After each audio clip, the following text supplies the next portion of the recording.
On an afternoon when Indiana's playoff push collided with Connecticut's last breath of postseason hope, the Fever arrived in Uncasville short-handed and staring down a 21-point hole. 99 points, an overtime, and a record-breaking rally later. They walked out with a 99-93 win that not only kept them 7th in the standings at 19-16, but snapped the Suns' 8-year playoff streak in emphatic fashion. Welcome to Jantotsky Sports, your spot for all things sports. From legendary moments and big-time plays to inspiring stories and deep dives, we bring you the content that keeps the game alive. If you love sports as much as we do, hit that subscribe button and let's get into it. From the opening tip, Connecticut imposed itself. Marina Mabrey was dialed in, hitting clean, looks-off movement. Tina Charles went to work on the block, sealing deep and finishing through contact.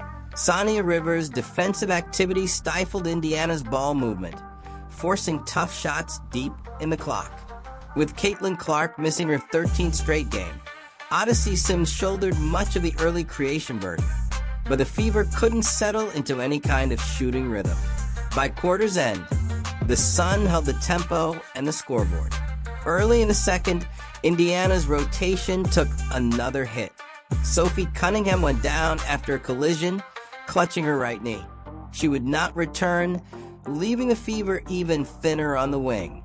Connecticut took full advantage. Mabrey curled into mid-range jumpers, Charles scored easily over single coverage, and rookie Layla Lakin's passing picked apart rotations, leading to open looks all over the floor. Anissa Morrow vacuumed up rebounds, and Rivers kept Kelsey Mitchell almost invisible. The halftime break came with the Sun ahead 48-29. Their grip on the game as firm as the numbers suggested. That grip tightened when Morrow scored inside early in the third to make it 54-33, the largest lead of the afternoon.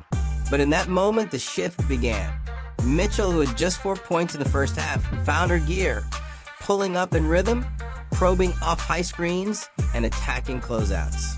Sims broke down the defense with drives of her own, and Natasha Howard knocked down timely mid-range jumpers to keep the run alive. Aaliyah Boston started to win her battles on the glass. By the end of the quarter, Indiana trailed 63-48, but the body language told a story the scoreboard didn't yet show. The fourth quarter was a storm. Mitchell scored from everywhere, Sims kept getting to the lane, and Boston absorbed contact to finish inside. Howard's baseline jumper cut further into the lead. With 44.7 seconds left, Mitchell completed a three-point play to tie it at 82. Charles briefly restored Connecticut's lead, but Boston's cool mid-range shot sent the game into overtime and punctuated a 34-point second half for Mitchell. Overtime was Mitchell's stage. She scored Indiana's first 10 points, drilling back-to-back threes that turned Mohegan Sun Arena on its head. Lexi Hull's corner triple with 44.9 seconds left pushed the lead to 7, and Boston's feed to a cutting Mitchell iced it. The buzzer confirmed a comeback without precedent in franchise history. Mitchell's 38 points tied her career high, set the WNBA single-game season high for 2025, and moved her past Tamika Catchings for the most 30-point games in Fever history with 11. She joined Diana Taurasi as the only players with multiple games of 35-plus points, 6-plus assists, and 5-plus threes, and she added 6 assists for good measure. Sims contributed 19 points and 7 assists. Howard had 18 points and 9 boards, and Boston recorded her record-breaking 15th double-double of the season, surpassing Tamika Catchings' franchise mark with 14 points, 13 rebounds, 5 assists, plus 2 steals and 2 blocks. For Connecticut, Mabrey led with 27, Charles scored 21. Rivers had 15 with a career-high 5 blocks. Morrow posted 10 and 11 rebounds, and Lakin dished a season-high 14 assists. From a tactical standpoint, the first 3 quarters told one story. Connecticut winning the shot quality battle with decisive ball movement, early paint touches, and relentless rebounding. Indiana's offense was static, their spacing compressed by missed threes and slow cuts. The turning point came when Indiana began pushing pace after makes and misses, flattening the floor for Mitchell and Sims while using Boston as a release valve at the elbow. That alignment stretched Connecticut's defense, open lanes, and created rhythm threes that simply weren't there in the first half.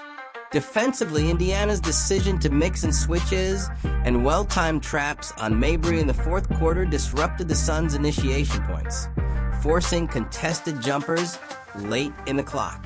For Indiana, the strengths on display were resilience under pressure, high-level shot creation from the backcourt, Boston's two-way steadiness, and late-game execution in both half-court offense and situational defense.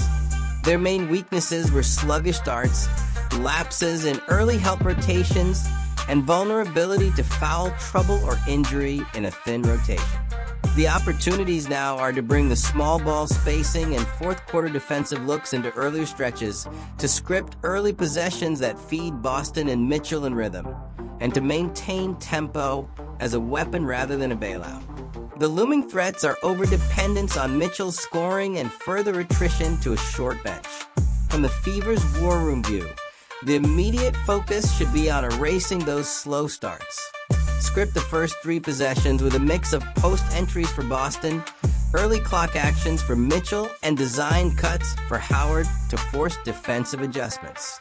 Work in small ball units by the second quarter to change pace, and deploy the trap and switch schemes at the first hint of an opponent run.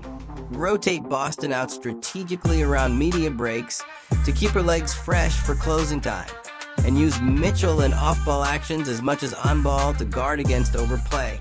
For Connecticut, the positives were clear in that first half.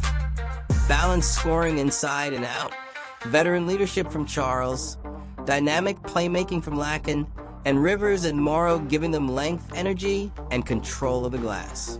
The weaknesses surfaced under duress. An over-reliance on Mabry for late-game creation, defensive intensity dipping in the face of a run, and stagnant offensive sets when the primary option was taken away. Opportunities lie in expanding Rivers' offensive role, converting Morrow's rebounding into early offense strikes, and running actions that keep Lacken engaged late in games. The threats are predictable crunch-time possessions, execution gaps against playoff-caliber defenses, and failure to protect big leads. For the Sun, the war room directive is to turn good halves into full games. Keep the ball hopping late, preserve Lacken's touches as a primary engine, and diversify shot creation with Horn's flare sets for Mabry or Rivers, plus high-low looks between Charles and Morrow. Drill situational defenses for lead protection, no threes coverage, top-blocking shooters off the ball, and disciplined help rotations to avoid unnecessary fouls. After the final horn, Stephanie White's voice cracked as she told her players, "You puss on your back big time and we'll never be counted out." The win gives Indiana breathing room, 2 games clear of 9th place Los Angeles, and keeps them just 1.5 games back of a top 4 seed. Connecticut, meanwhile, is left to reckon with a season that ended not with quiet inevitability, but with a roar from a Fever team that showed the league and itself just how far belief, execution, and sheer will can carry you. Thanks for watching Jintatski Sports. If that video hit home or gave you something to think about, drop a like and let me know what you think in the comments. Don't forget to subscribe for more stories that bring the heart of sports to life. Until next time, stay inspired and keep chasing greatness.